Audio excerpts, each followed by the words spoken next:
හයි friends ඔන්න අදත් මම ඔයාලට තවත් ලස්සන කතාවක් අරගෙන ආවා.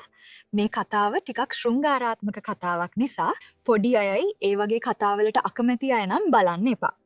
ඔහෙනම් වැඩි කතා නැතුව අපි යමු අද කතාව බලන්න. මොනරාගල නගර සීමාවෙන් සැතපුම් ගණනාවක් ඈතට වන්නට ඝන මීඩුමෙන් සහ අක්කර ගණනාවක රජයේ ලඳු කැලෑවලින් වටවුණු පුංචි අඩක් හදලා නතර කරපු ගෙදරක් තිබුණා. තවමත් ප්ලාස්ටර් කරලා නැති අමු ගඩොල් පිටින් තියෙන ඒ පුංචි ගෙදර තිබුණේ කුඩා සාලයක්, කම්බි දැලෙන් වට කළ කුස්සියක් සහ එකම එක කාමරයක් විතරයි.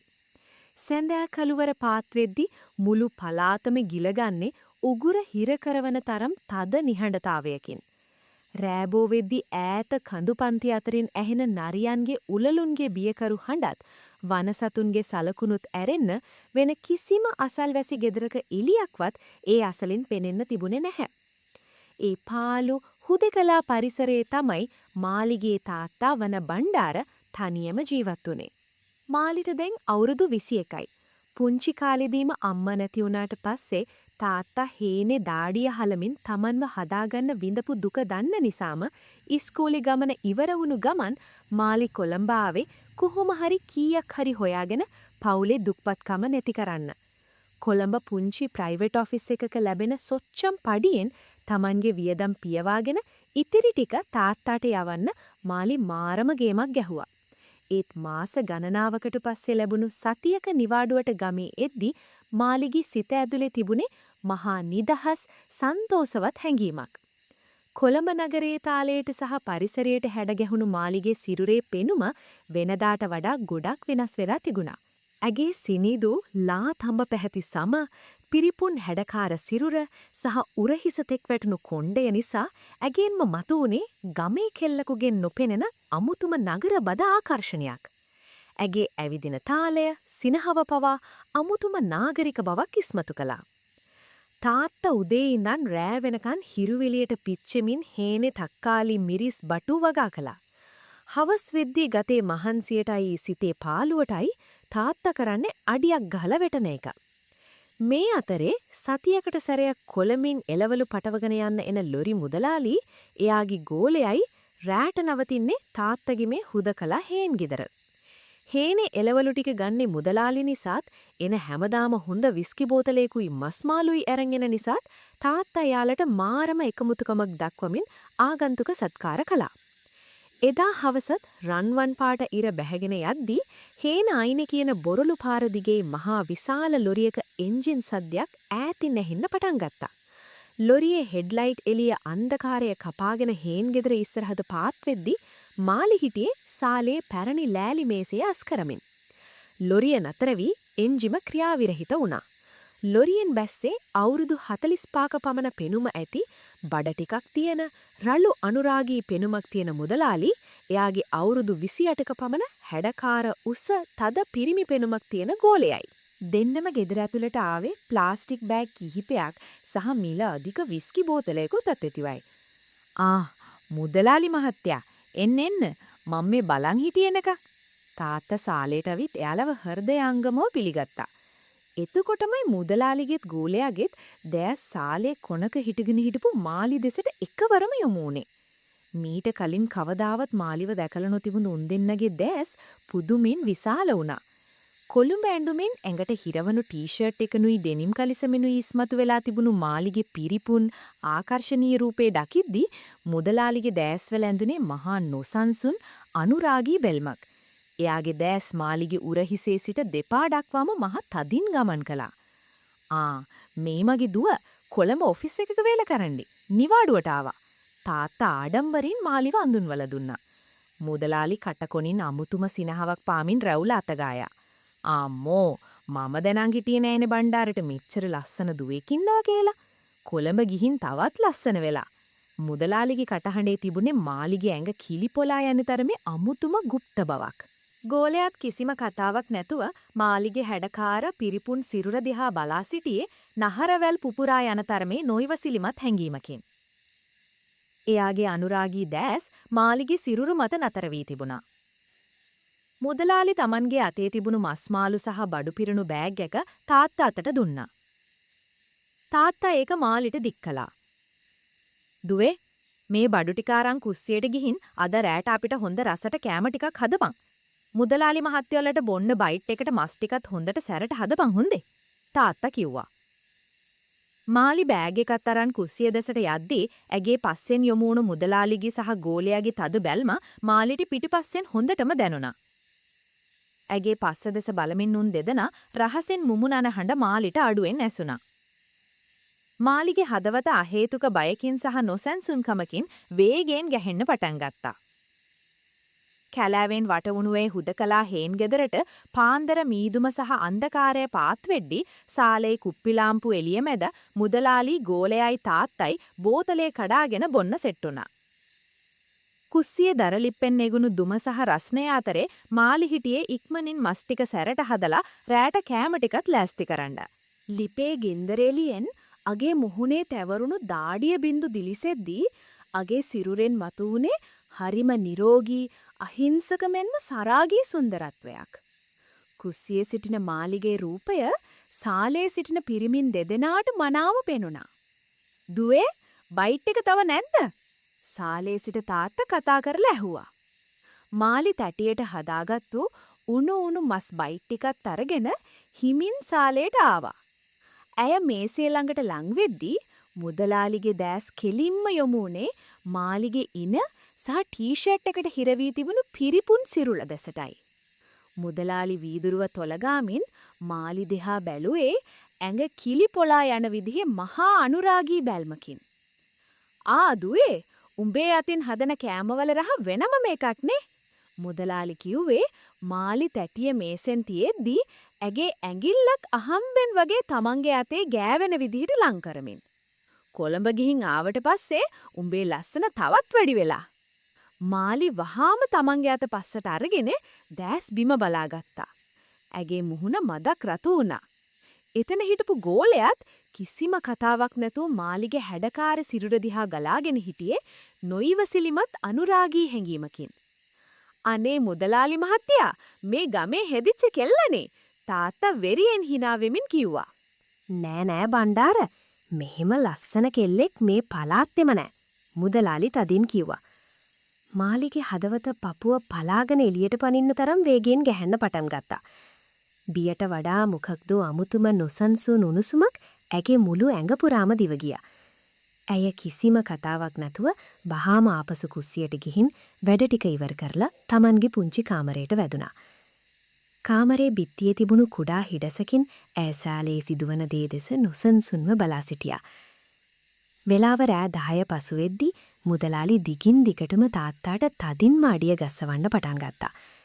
එක පිට එක වීදුරු හිස් කරපු තාත්තාට අවසානයේ Tamanගේ සිරුර පාලනය කරගන්න බැරි වුණා.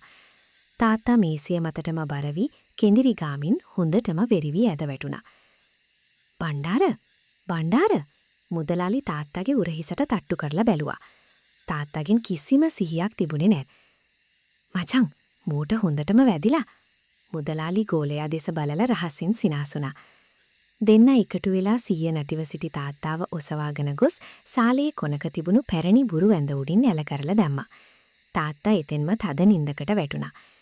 ඒ බව දුටු මාලි හිමින් කාමරයේ දොර අරගෙන එළියට ආවා. "මුදලාලි මහත්තයා, කෑම ලෑස්ති කරලා තෙන්නේ. කාලා නිදාගන්න. මම යන්නම්." මාලි බයින් කිව්වා. මුදලාලි ගෝලයයි දෙන්නම මේසය ළඟ සිට එකපාරටම මාලි දෙසට හැරුණා. උන් දෙන්නගේ දැස්වල තිබුණේ බියකරු අනුරාගී බවක්. "හා දුවේ, උඹ ගිහින් නිදාගනින්කෝ." මුදලාලි කටකොණින් අමුතුම සිනහවක් පාමින් කිව්වා. මාලි වහාම තමන්ගේ කාමරයට ගොස් දොර වසා ඇටුලෙන් ලී ඇගුල දැම්මා. ඇය ඇඳ මත වාඩි වී පපුවට අත තබා ගත්තේ මහා නොසන්සුන්කමකින්. පිටත සාලයෙන් තවමත් මුදලාලිලාගේ හීනි සිනහ හඬවල් සහ වීදුරු ගැටන හඬවල් ඇහෙtti රෑ 12ට ආසන්න වෙද්දි ගෙදර පුරා පැතිරුණේ උගුර හිර කරවන තරම් තද නිහඬතාවයක්. කැලෑවෙන් හමායන සීතල හුළඟට ගෙදර ටකරන් වහලෙන් ගැටෙන හඬ විතරක් ඇහෙtti මුළු හේන් ගෙදරම තිබුණේ තද නොසන්සුන් නිහඬතාවයක්. කාමරයේ පැරණි ලෑලි ඇඳ මත නිදා සිටි මාලිට නිින්ද ගියේ නැහැ. ඇගේ හදවත ඇතුලේ මොකක්දෝ අමුතුම කුතුහලයක් සහ නොසන්සුන් බවක් ඇවිලුණා. ඇගේ පපුව වේගයෙන් ගැහුණා. එකපාරටම කාමරයේ ලී දොරේ අගුල ළඟින් ක්‍රීස් ගාන හඬක් ඇසුණා. මාලි තිගැස්සිලා පෑසැරියා. කුප්පිලාම්පුවේ හීනි අඩ අඳුර අතරින් ඇය දැක්කේ කාමරයේ දොර හිමින් නැරී ලොරි මුදලාලි කාමරය ඇතුළට එන හැටි. මාලි වහාම ඇඳ මත වාඩි වී පොරෝණය පපුවට තද කරගත්තා. ඇගේ දෑස්වල නොසන්සුන්කම පිරී තිබුණා. මුදලාලි මහත්තයා, මොකද මේ? ඇයි මේ රෑ කාමරයට ආවේ? මාලි බියෙන් සහ කුතුහලයෙන් ඇහුවා. මුදලාලි කිසිම කලබලයක් නැතුව මාලිගේ ඇඳ ළඟට ඇවිත් ඇඳ අයිනෙන් වාඩි වුණා. එයාගේ මුහුණේ තිබුණේ මෘදු අනුරාගී පෙනුමක්. එයාගෙන් තද විස්කී සහ සුවඳ විලවුන් සුවඳක් හමන්න පටන් ගත්තා. "දුවේ, කලබල වෙන්න එපා," මුදලාලි පහත් ස්වරයකින් කිව්වා. "උඹේ තාත්තා බොන්නයි හේනේ පාඩුවලටයි මාස ගාණක් තිස්සේ මගෙන් ලක්ෂ ගාණක් සල්ලි අරන් තියෙන්නේ. මේ හේනයි ගෙදරයි ඔක්කොම මට උකස් තියලා තියෙන්නේ. දැන් ඒ සල්ලි ගෙවා ගන්න බැරුව මේ මුළු ගෙදරම මට සින්න වෙලා ඉවරයි කෙල්ලේ." මාලි පුදුමයෙන් සහ නොසන්සුන්ම මුදලාලි දෙස බැලුවා. ඇගේ සිත ඇතුලේ තාත්තාගේ අසරණකම ගැන දැනුණා. "ඉතින් දැන් මොකද කරන්නේ මුදලාලි මහත්තයා?" මුදලාලි මාලිගේ දෑස් දෙස කෙලින්ම බලමින් හිමින් කිව්වා. "මට මේ ටකරන් ගෙදරින්වත් මේ ඉඩමෙන්වත් වැඩක් නැහැ කෙල්ලේ. මගේ ගෑණි නැටි වෙලා දැන් අවුරුදු 5ක් විතර වෙනවා. මම මාරම තනිකමකින් ඉන්නේ. මට අද රෑ උඹව දැක්ක වෙලාවේ ඉඳන් මගේ සිත ඇතුවේ අමුතුම ආශාවක් ඇති වුණා. උඹ කැමති නම් මගේ ඒ තනිකම නැති කරලා මාත් එක්ක ඉන්න. මම මේ ඉඩමයි ගෙදරයි ඔක්කොම උඹලටම තියාගන්න දෙන්නම්." මුදලාලිගේ ඒ යෝජනාව ඇසෙද්දී මාලිගේ සිත ඇතුලේ අමුතුම සරාගී හැඟීමක් ඇවිලි ගියා. තාත්තගේ ණයබර නැතිවන බව තේරුණු අතරම කොළඹ ඉඳන් ආපු ඇගේ සිත ඇතුලේ හැංගිලා තිබුණු රහසිගත අනුරාගී ආශාවද අවදි වුණා. මුදලාලිගේ තද පිරිමි පෙනුම හමුවේ ඇගේ සිත සැලුණා. ඇය මොහොතක් කල්පනා කර හිස නමා ඒ යෝජනාවට කැමති වුණා. මුදලාලි ජයග්‍රාහී ලෙස සිනාසෙමින් මාලිට ලං වෙද්දී කාමරේ දොරකට සිටියේ එයාගේ ගෝලයා. එයාගේ උස්ස හැඩකාර සිරුර අඩ අඳුරේ බිත්තියට වැටී තිබුණා. මුදලාලි හැරි ගෝලයා දෙස බලා සිනාසුණා. "මූ මගේ එකා. මම කරන කියන හැමදේම මූ දන්නවා. උඹ කැමති නම් මූටත් ඇතුළට එන්න කියමුද?" මුදලාලි ඇහුවා. මාලි මොහොතක් හැඩකාර තද පිරිමි පෙනුමක් තියෙන ගෝලයා දෙස බලා තමන්ගේ සිතේ තිබුණු සියලු සීමාවන් බිඳ දමමින් ඊටද සිනාසෙමින් කැමති වුණා.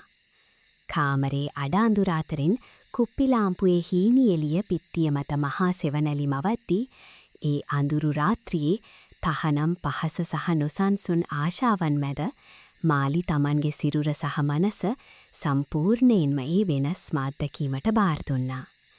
පිරිමින් දෙදෙනෙකුගේ නොයිගැසිලිමත් අවධානය සහ උණුසුම් පහස මැද ඇගේ ලැජ්ජාවන් එකින් එක අලු වී යද්දී මාලි ඒ අභිරහස් රාත්‍රියේ වෙනදා නොවිඳි අමුතුම අනුරාගී සතුටක් විඳගත්තා. ටකරන් වහලයට වැටෙන හුළංගේ සද්දයත් කුප්පිලාම්පුවේ සැඟවුණු ආලෝකයත් මැද කාමරයේ ඇතුලේ පැතිරුණේ හුස්ම හිරකරවන තරම් තද උණුසුම් නොසන්සුන් බවක් පමණයි. පාන්දර 5:30ට විතර මොනරාගල කඳුපන්ති අතරින් ඝන මීදුම කඩාගෙන අලුයම ඉරේලිය වැටෙද්දී හේන් ගෙදර වටපිටාවේ හඬ නතර වී කුරුල්ලන්ගේ හඬ පැතිරෙන්න පටන් ගත්තා. මාලි ලෑස්ති වී හිමින් කාමරේ දොර ඇරගෙන එළියට ආවා. ඇගේ මුහුණේ තවමත් ඊයේ රාත්‍රියේ සිදු වූ අමුතු අත්දැකීමේ නොසන්සුන් බව සහ මද ලැජ්ජාශීලී බව තැවරී තිබුණා. එතකොටත් සාලයේ බුරු ඇඳ උඩ හිටපු තාත්තා ඔළුව අතගාමින් තද වෙරිය බැස යද්දි දැනෙන හිසරද්දයත් එක්ක අමාරුවෙන් වාඩි වී සිටියා. ලොරි මුදලාලියේ ගෝලයයි සාලයට ඇවිත් යන්න ලෑස්ති වුණා. මුදලාලි තාත්තගේ උරහිසට තට්ටු කරලා සාක්කුවෙන් රුපියල් 16 කොළ කිහිපයක් අරන් තාත්තගේ අතට තද කළා. "ආ බණ්ඩාර, මේක තියාගනින් ඉදිරි වියදම් වලට." එතකොටම මුදලාලිගේත් ගෝලයාගේත් දැස් කුස්සි අයිනේ හිටගෙන සිටි මාලි දෙසට යොමු වුණා. මුදලාලිගේ මුහුණේ ඇඳුනේ අබිරහස් කටකොන සිනහවක්. එයා තාත්තට ඇසෙන්නටත් මාලිට තේරෙන්නටත් හයියෙන් කිව්වා. "බණ්ඩාර, ඊයරා කෑම නම් සිරාවටම ගොඩක් රසයි මචං. ඒ වචන ඇසෙද්දී මාලිගේ මුහුණ මද ලැජ්ජාවකින් සහ නොසන්සුන්කමකින් රතු වී ගියා. ඇය බිම බලාගෙන තමන්ගේ සිරුර පුරා දිවගිය අමුතුම කිලිපොලා යාම පාලනය කරගනිමින් හිමින් මුදලාලි දෙස බලලා ලැජ්ජාශීලී හිනාවකින් කිව්වා. මුදලාලි මහත්තයා, ලබන සතියෙත් එළවලු පටවන්න එද්දී වේලසනින්ම එන්න හොඳේ. මම ආයෙත් හොඳට සැරට කෑම ටිකක් ලෑස්ති කරලා තියන්න. මාලිගේ ඒ ලැජ්ජාශීලී ඒත් රහසිගත ආරාධනාව ඇසෙද්දි මුදලාලිගේ සහ ගෝලයාගේ මුහුණුවල ජයග්‍රාහී සිනහවක් ඇඳුණා. දෙදෙනාම මාලිට අනුරාගී බැල්මක් හෙලා එළියට බැස ලොරියට නැගුණා. ඈතට ඇදී යන ලොරිය දෙස බලා සිටි මාලි තමන්ගේ තොල් මත නැගුණු ලැජ්ජාශීලී සිනහව තද කරගත්තා. ඉදිරි සතියේදී නැවතත් උදාවන ඒ අඳුරු තහනම් රාත්‍රිය ගැන ඇගේ හදවත නොයිවසිල්ලෙන් සහ නොසන්සුන් ආශාවෙන් ගැහෙන්න පටන් ගත්තා. අද කතාව ඔයාලා එන්ජොයි කරන්න ඇති කියලා මම හිතනවා. තවත් මේ වගේ කතා බලන්න ආස නම් අපේ channel එක subscribe කරන්නත් අමතක කරන්න එපා. ආයිත් මේ වගේ ලස්සන කතාවකුත් අරන් ඔයාලව හම්බෙන්න එන්නම්. එහෙනම් goodbye.